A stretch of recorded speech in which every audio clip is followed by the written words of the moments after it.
નમસ્કાર મિત્રો, વિડીયોમાં તમારું સ્વાગત છે। જી હા મિત્રો, અત્યારે હાલ મોટા અને મહત્વના સમાચાર સામે આવી રહ્યા છે। તો મિત્રો, સમાચારમાં વાત કરીએ તો જર્મન અર્થતંત્ર એ યુરોપની સૌથી મોટું અર્થતંત્ર એટલે કે વિશ્વનું ચોથું સૌથી મોટું અર્થતંત્ર છે, તેના ઔદ્યોગિક ઉત્પાદન, ટેકનિક નવીનતા અને નિકાસ આધારિત મોડેલ માટે જાણીતું છે। જર્મનીનું અર્થતંત્ર મુખ્યત્વે સામાજિક બજારનું અર્થતંત્ર છે, જે મુક્ત બજારના સિદ્ધાંતોને સામાજિક કલ્યાણ સાથે જોડે છે।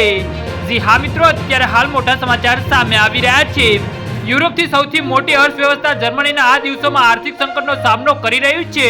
કાચા માલ, ખાસ કરીને લિથિયમ પર વધતી જતી અવલંબન અને ઓર્ડરની અસરના કારણે દેશની સ્થિતિ 2008ની મંદી પછી સૌથી નબળી બની છે। વર્ષ 2024માં જર્મન અર્થતંત્રમાં 0.2નો ઘટાડો થયો છે। સતત બીજા વર્ષે દેશ વાર્ષિક મંદીના કારણે આંકડા કચેરી ડિસ્ટ્રિક્ટના ડેટા બુધવારે બહાર પાડવામાં આવ્યા હતા। તે દર્શાવે છે કે જર્મન અર્થતંત્ર 2024માં 0.2% દ્વારા સંકુચિત થવાનો અંદાજ છે, જે દેશમાં સતત બીજી વાર્ષિક મંદી છે।